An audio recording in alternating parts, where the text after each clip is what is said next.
History is written by the victors, but the soil remembers what was burned. We are taught that the conquistadors crossed the Atlantic for gold. We are told they dismantled an empire for silver, for territory, for a jagged line on a map. But this is a comfortable lie, a distraction. In 1519, the Spanish Empire did not just declare war on a people. They declared war on a plant. Imagine the fear required to draft a law like this. The edict was absolute. Every field was to be torched. Every storage granary raided and emptied into the mud. And for the farmer caught hiding a handful of these specific seeds, the penalty was the amputation of the hands. They didn't cut off hands for growing corn. They didn't burn villages for growing beans. They reserved their ultimate brutality for a crop the Aztecs called outlived. You know it as amaranth. Why? Why would the most powerful military force on Earth fear a weed? Why would the church declare a botanical species to be the food of the devil? Because a population that can grow a complete protein in dust, without irrigation, without infrastructure, and without permission, is a population that cannot be ruled. Amaranth was not just food. It was the biological battery of the Aztec civilization.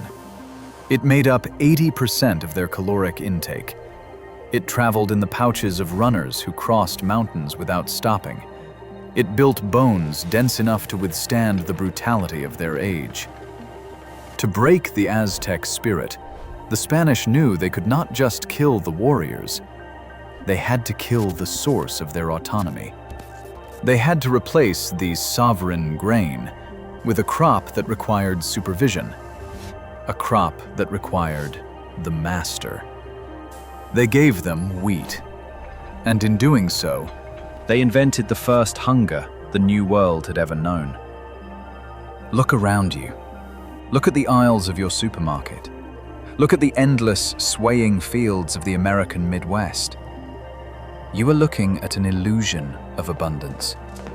We have built a civilization on the backs of three fragile giants: corn, wheat, soy. We call this agriculture. But the soil calls it an addiction. These modern crops are the divas of the plant kingdom. They are weak. They are needy. Without the intravenous drip of petrochemical fertilizers, they wither. Without the constant shield of pesticides, they vanish. Without the precise computerized irrigation of the industrial grid, they die in days. This is a system of manufactured scarcity. The industrial food system is a machine designed to create dependency. If you cannot save your own seed because it is patented or because it is a sterile hybrid, you are not a farmer. You are a subscriber. You are renting your survival from a corporation that views your hunger as a quarterly recurring revenue model. And to maintain this monopoly, they have spent billions waging a chemical war against anything that dares to compete with their weak, profitable monocultures. They spray the earth with glyphosate. They scorch the margins. They demand a sterile canvas. But nature is not a canvas. It is a battlefield. And the old warrior has returned. For 500 years, Amaranth went underground. It hid in the high mountains. It slept in the cracks of the pavement. It disguised itself as a weed in the gardens of the poor. It waited. And when the modern chemical onslaught began, when the industrial farmers drenched the soil in poisons designed to kill everything green, Amaranth didn't die. It evolved.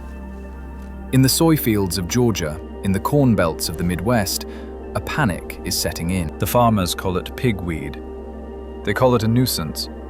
But in the boardrooms of the agrochemical giants, they speak of it in whispers. They sprayed it with Roundup. The amaranth drank it. They increased the dosage. The amaranth grew faster. It developed a genetic shield, a biological armor that shattered the promise of modern herbicides. One single amaranth plant can produce 500,000 seeds. It can grow 3 inches in a single day. Its roots can punch through compacted clay that would strangle a corn stalk. It is the botanical insurgent. Science calls it herbicide resistance. I call it genetic memory. It is as if the plant remembers the fires of 1519. It proves that life does not need them to survive. Hunger is a weapon. Amaranth is the shield. Grow the weed. Feed the resistance.